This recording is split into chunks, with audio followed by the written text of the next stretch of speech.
Olá, sou o Gustavo, sou coordenador do curso de Educação Física do Claretiano Centro Universitário de Rio Claro e estou aqui para falar com você que vai prestar o Enem nesse ano.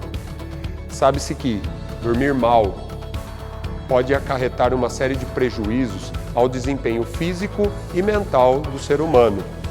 Por isso, precisamos estar atentos a esse momento da nossa vida e usar de estratégias adequadas para que tenhamos uma boa qualidade de sono.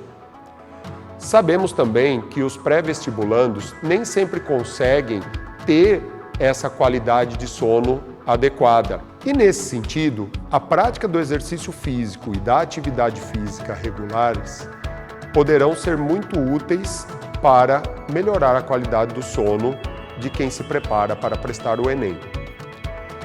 Sendo assim, sugiro a você que escolha o exercício físico que te agrade, dedique-se a ele durante 30 minutos diariamente e, principalmente, busque a orientação de um profissional capacitado e formado adequadamente para isso.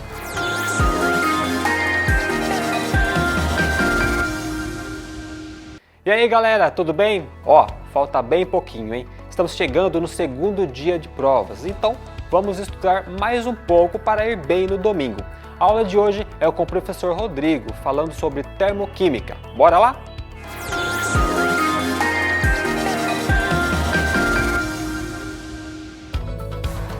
Fala galerinha, tudo bem com vocês? Estamos aqui juntos para mais um Play no Enem com o nosso assunto de hoje, termoquímica, né? Hoje nós vamos estudar a química e a energia juntos, as energias das reações químicas, legal? E aqui trazemos uma imagem para vocês mostrando uma reação de combustão, mostrando uma liberação de calor. Ali nós temos a lenha pegando fogo, né? Uma reação exotérmica onde há a liberação de calor por parte da combustão. E nós temos aqui as pessoas se aquecendo ao redor dessa lareira, né? Então, o pessoal está absorvendo energia para os pés para esquentar, processo de absorção de energia, processo endotérmico. E agora nós vamos ver aqui como é que nós vamos ter os gráficos dessas duas reações. Primeiramente, uma reação endotérmica, olha só, endo para dentro, onde a energia é absorvida pelo sistema. E se a energia é absorvida pelo sistema, a entalpia dos produtos é maior que a entalpia dos reagentes. Nós temos o nosso ΔH maior que zero. E aqui vale ressaltar a energia de ativação, que é a energia que leva os reagentes para a formação do complexo ativado. É a energia que faz nós passarmos a barreira, a lombada, para chegar até os nossos produtos, ok? Agora, na reação exotérmica que nós temos liberação de calor. E olha só, exo, para fora, né? Então nós temos a liberação, o calor sai do corpo, sai da reação, legal? Portanto, o ΔH é menor que zero, nós temos uma entalpia, um ΔH negativo, produto menor que reagente. Percebam aqui, olha só, a energia de ativação, a lombadinha mais uma vez, a lombada que nos leva do reagente para o produto, ok? E agora nós vamos estudar alguns casos que costumam aparecer bastante no Enem, certo? Que são as reações de combustão completa porque nós temos a formação do CO2, certo? E toda reação de combustão é uma reação que libera energia, ou seja, toda reação de combustão que nós teremos ao longo dos exercícios são reações onde tem um ΔH negativo. Beleza? E reação de combustão nós precisamos sempre de 3 componentes para ela. O combustível, aqui nós temos 2 fontes não renováveis de energia de combustível, carvão mineral e petróleo e todos os seus derivados, e uma fonte renovável como o etanol, que é derivado da cana-de-açúcar, legal? Além do combustível, para ter uma reação de combustão precisamos do comburente, e o comburente sempre o oxigênio, o O2, certo? E uma energia, aquela energia para passar, né, aquela energia de ativação para que a reação aconteça, e toda a reação de combustão temos como produto CO2 e água. Vamos então a um exemplo de aplicação de como nós vamos calcular essa entalpia de reação, legal? Aqui nós temos um exemplo de uma reação de combustão completa para o butano, ok? 4 carbonos, temos o butano aqui, reagindo com oxigênio, formando CO2 e água. E nós temos as entalpias, um dado do exercício, as entalpias padrão de formação para o butano, para o CO2 e para a água. E aqui vocês podem até perguntar, professor, está faltando a entalpia do O2 para a gente conseguir calcular? Galera, toda substância simples apresenta entalpia padrão de formação igual a 0. Então nós temos que fazer o seguinte, calcular aqui o HR, a entalpia dos reagentes, onde nós temos o butano e o oxigênio 0 por ser uma substância simples, né? Entalpia do reagente, menos 126 kJ. Entalpia dos produtos, 4 vezes. Por que 4 vezes? Porque eu tenho 4 mols de CO2. 4 vezes a entalpia do CO2, mais 5 vezes a entalpia da água, porque eu também tenho 5 mols de H2O, dando uma entalpia dos produtos de menos 2.786 kJ. E para calcular a variação de entalpia, a entalpia da reação de maneira total, fazemos sempre produto menos reagente, né? Lá da física nós também temos a variação de espaço, de velocidade, sempre final menos inicial. E na química, o final é o produto, o inicial é o reagente.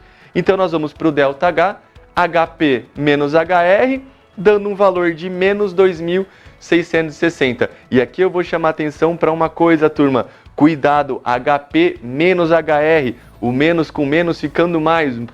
Muita atenção nesses sinais aqui, ok? Mais uma vez, ΔH negativo, evidenciando uma reação exotérmica, como nós já havíamos previsto no início do exercício, ok? E agora, vamos misturar um pouquinho aí da química com a física num exercício interdisciplinar que está muito em evidência hoje, galerinha. Vamos lá. Nós temos aqui um exercício onde nós vamos evaporar 1 litro, 1 quilo de água numa temperatura de 30 graus Celsius até uma temperatura de 100 graus Celsius. E eu quero saber se o botijão de gás que eu tenho vai ser suficiente para evaporar essa água. Então vamos para alguns cálculos aqui. Olha só, primeiramente eu tenho que saber quanto de energia eu vou precisar ter. E essa é a parte da física. Eu tenho que calcular o calor total que vai ser envolvido nesse processo. Então, primeiramente, nós temos um processo onde nós vamos ter o aumento da temperatura de 30 até 100 graus Celsius. Usamos a fórmula do Ki-macete, Q igual a mc vezes ΔT. E nós vamos ter o processo, a hora que chega em 100, a hora que atingimos a ebulição, nós temos o processo de evaporar toda essa água. Lembrando, toda substância pura apresenta temperatura de fusão e ebulição constantes, certo? Então, o calor envolvido na vaporização, na ebulição dessa água, depende somente da massa e do calor latente que nós chamamos na física, ok? Então, aqui nós temos o cálculo, a quantidade de calor total que precisamos para evaporar 1 kg de água é 2.440 kJ. Do enunciado do exercício anterior, nós descobrimos que 1 mol de butano fornece uma energia de 2.660 kJ. Vamos utilizar o dado do exercício que o volume molar, ou seja, o volume de 1 mol de gás nas condições de temperatura de 30 graus Celsius e 1 atm, 25 litros, ou seja, se eu queimar 25 litros de C4H10, nós teremos a liberação de 2.660 kJ. Fazendo a nossa proporção, nós vamos ter um volume de 0,9 litros deste gás que será consumido, ok? Vamos agora para a nossa lei de Hess. Esse exercício muito interessante sempre aparece, legal? Olha só, turminha, muita atenção. Nós temos aqui, vamos ter várias reações para analisarmos, ok? Nessas reações para nós analisarmos, uma será desconhecida. Então, nós vamos usar um artifício matemático agora aqui para organizar as reações de maneira que nós vamos chegar na equação a ser determinada. Vamos para um exemplo? Vamos dar uma olhada aqui então, turminha. A nossa reação que nós queremos identificar, o calor é carbono grafite reagindo com H2, hidrogênio, formando CH4, formando metano, entalpia desconhecida. Porém, para isso, ele nos dá 3 entalpias, 3 reações de apoio para fazer. Professor, como é que eu sei que eu vou ter que aplicar a lei de Hess? Turminha, se ele deu uma reação que ele não sabe e outras reações para você usar de apoio, simples, é exatamente aí que vocês vão fazer o exercício da lei de Hess. Vamos lá. Circulado aqui em azul, nós temos o carbono grafite. Na reação que eu quero, ele está no reagente. Na reação que eu tenho, ele também está no reagente.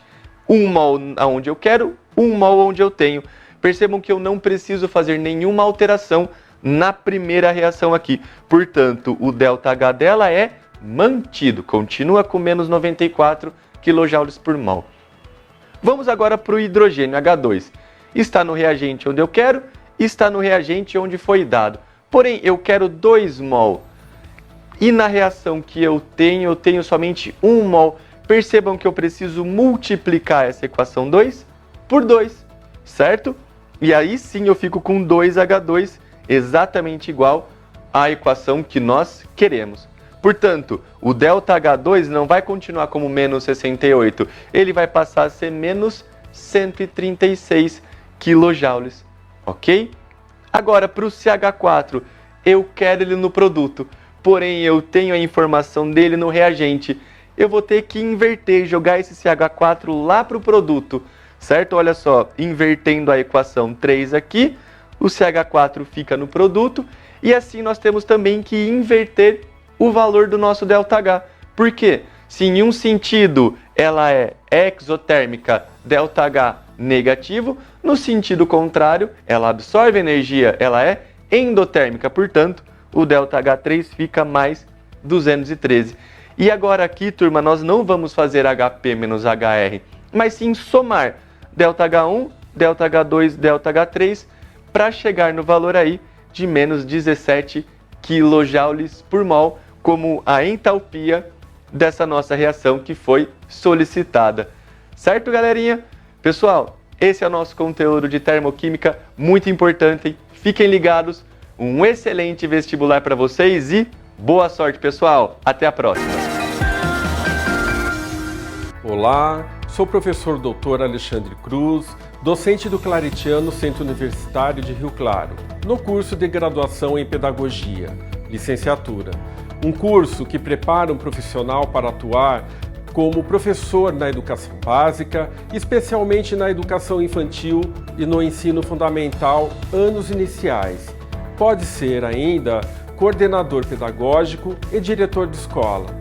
Para tanto, alguém que contribui de modo essencial no processo de aprendizagem de todas as pessoas e, por consequência, pode ter um papel imprescindível na construção de um mundo melhor. Para além da escola, o pedagogo tem condições de atuar em empresas como responsável por programas de capacitação e atualização corporativa, em hospitais, em organizações sociais, em espaços públicos e privados, na elaboração e concretização de projetos educativos e formativos. Num país onde a educação é um grande desafio e carente de muitos professores, o pedagogo tem um imenso mercado de trabalho que vai desde as possibilidades oferecidas por inúmeros concursos públicos, sejam municipais, estaduais e federais. Passa pela carreira docente na educação superior. Tem ainda múltiplas vagas em empresas, hospitais, organizações não governamentais, entre outras, com experiências de interações e vivências. O curso Graduação em Pedagogia e Licenciatura do Claretiano Centro Universitário de Rio Claro oferece uma ampla, oportuna possibilidade para todos aqueles que desejam uma profissão, além de promissora, queiram contribuir de modo decisivo na construção de uma sociedade mais justa, igualitária e humana.